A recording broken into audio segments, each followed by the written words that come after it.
Black सी में रूस Ukraine में युद्ध शुरू हो गया है। रूस के टैंकर पर यूक्रेन का बहुत बड़ा हमला। यूक्रेन ने रूस के 2 टैंकर पर हमला कर दिया। हमले में रूस के दोनों तेल टैंकर तबाह हो गए। यूक्रेन ने एक और बड़ा अटैक कर दिया है और यह अटैक अब ब्लैक सी में किया गया है, समंदर पर किया गया है। जो टैंकर खड़े हुए थे, टैंकर वाले जहाज, इन पर अटैक किया गया है। 2 टैंकर, ऑयल टैंकर पूरी तरह से तबाह कर दिए गए। तो आप तस्वीरें देख रहे हैं, ये ब्लैक सी पर मौजूद थे टैंकर, रूस के टैंकर थे। ब्लैक सी जंग का नया मैदान बन चुका है। इसके आसपास के इलाकों में यूक्रेन लगातार हमले कर रहा था, लेकिन देखिए कितना बड़ा ब्लास्ट होता है। ये जहाज रहा, ऑयल टैंकर से भरा हुआ जहाज जिस पर अटैक किया गया और एक बड़ा धमाका होता है। यूक्रेन ने ड्रोन अटैक किया था। इस ड्रोन अटैक के जरिए एक मैसेजिंग की गई यूक्रेन की ओर से, रूस पर बड़े अटैक करता रहेगा यूक्रेन। देखिए पूरा टैंकर कैसे धू-धू करके जल रहा है। बीच समंदर से ये तस्वीरें सामने आई है, ब्लैक सी से ये तस्वीरें आई हैं, जहां पर पहले टैंकर पर हमला होता है, फिर दूसरे टैंकर पर हमला होता है।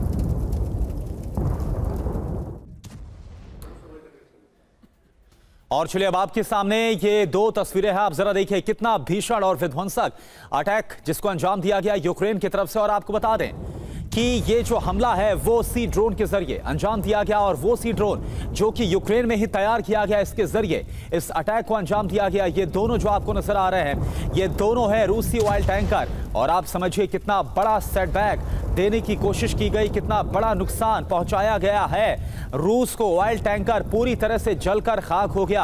हमले में दूसरा टैंकर और पहला टैंकर, दोनों तस्वीरें इस वक्त आपके सामने हैं। कुल मिलाकर ऐसा लग रहा है कि ज़ेलेंस्की बिल्कुल टस से मस होने के मूड में नहीं है और उन्होंने एक तरीके से डोनाल्ड ट्रंप को भी अपना जो जवाब दे दिया है। वो डोनाल्ड ट्रंप जिनकी तरफ से कहा गया था कि अब सिर्फ और सिर्फ ज़ेलेंस्की के सामने एक ही ऑप्शन है कि वो सीज़फायर को लेकर तमाम जो शर्तें हैं उस पर हाँ बोले, यस का ऑप्शन है। लेकिन आप देखिए ज़ेलेंस्की ने यह जवाब एक तरीके से दिया है।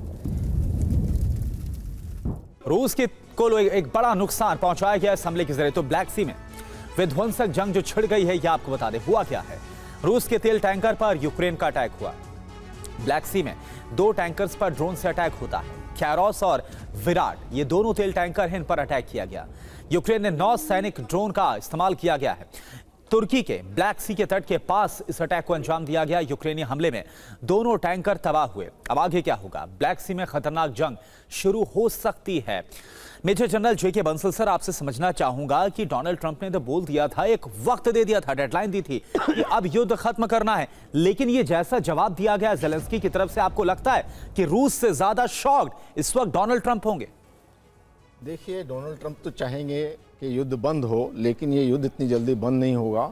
जो यूक्रेन है वो रूस की इकोनॉमी को ध्वस्त करना चाहता है और इसी को ध्यान में रखते हुए उनके दोनों टैंकर्स में, जो आपने कहा जिस प्रकार से ब्लैक सी में बोस्फोरस स्टेट के सामने वो हमला किया है, और रशिया भी कहा मान रहा है। आप देखिए 600 ड्रोन और 38 मिसाइल डाली हैं कीव को, जो है कीव के करीब 5 लाख लोग जो हैं इस समय अंधेरे में हैं। वहाँ की बिजली ध्वस्त होगी, 2 लोगों की मौत होगी, 39 लोग जो हैं वो घायल हो गए हैं। तो इस प्रकार से कमी किसी भी तरफ से नहीं है और ये बिल्कुल इस तरह से वो हो गया कि अभी ये युद्ध इतनी जल्दी बंद होने वाला नहीं है। जो 28 या 29 पॉइंट दिए थे डोनाल्ड ट्रंप की तरफ से, तो उसको मानने के लिए ज़ेलेंस्की की नहीं तैयार है। अभी 20 और 19 पॉइंट्स का दोबारा एक मसौदा बनाया गया है और टीम जो है वो ज़ेलेंस्की की गई हुई है यूएसए में। तो उनसे बातचीत होने के बाद में ये कहाँ तक बात बढ़ती है देखने की बात है, लेकिन मुझे नहीं लगता दोनों में से कोई भी इस मूड में है कि लड़ाई को बंद किया जाए, क्योंकि ज़ेलेंस्की के सामने है अपनी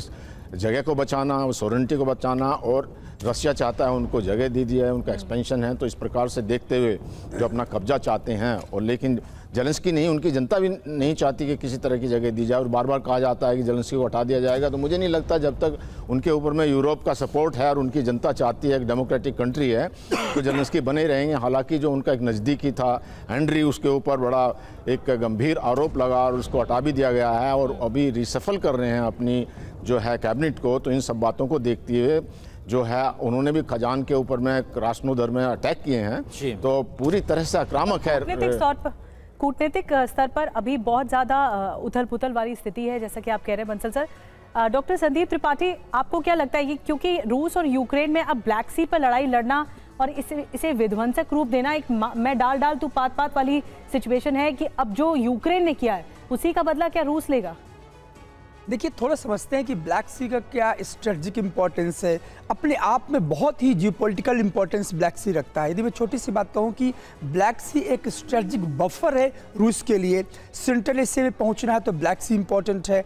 और ब्लैक सी 2014 के बाद से जिस प्रकार से रूस ने क्रीमिया को एनेक्स किया, अपने उसमें उसके ज्योग्राफी को अपने पार्ट में मिलाया, उसके बाद से यूक्रेन को यह हमेशा लगता रहा है कि जो ब्लैक सी का जो ज्योग्राफिकल लोकेशन है, एक ऐसा एक्सेस है रशिया का जहाँ से रशिया पूरी तरीके से इस पूरे रीजन पर यूरोपीय यूनियन या नाटो दोनों का जो एक्सेस है उसको रोकने की हमेशा कोशिश करता रहा है। दूसरा, पुतिन हमेशा मानते रहे कि ब्लैक सी का जो ज्योग्राफिकल एरिया है ये एक स्फीयर ऑफ इन्फ्लुएंस का भी तौर कहा जाता है कि ये एरिया में किसी भी तरीके का उस कंडीशन में रूस यूक्रेन का जो अटैक होना, ये कहीं ना कहीं ये मुझे लगता है कि पुतिन को काफी परेशान करेगा। वो इसलिए क्योंकि ऐसे स्ट्रेटेजिक लोकेशन पर यदि दुश्मन राष्ट्र, स्पेशली जो पुतिन का दुश्मन आज के डेट में यूक्रेन ही है, वो अटैक करता है, टैंकर को वहां स्पॉइल करता है, तो ये अपने आप में एक चिंता का प्रश्न है। उस राष्ट्र के लिए जो गेटवे देता है, मेडिटेरियन सी के लिए गेटवे देता है, एनर्जी और ट्रेड के लिए गेटवे देता है, सेंट्रल एशिया तक पहुंचने के लिए गेटवे देता है, और दूसरी सबसे बड़ी बात यह है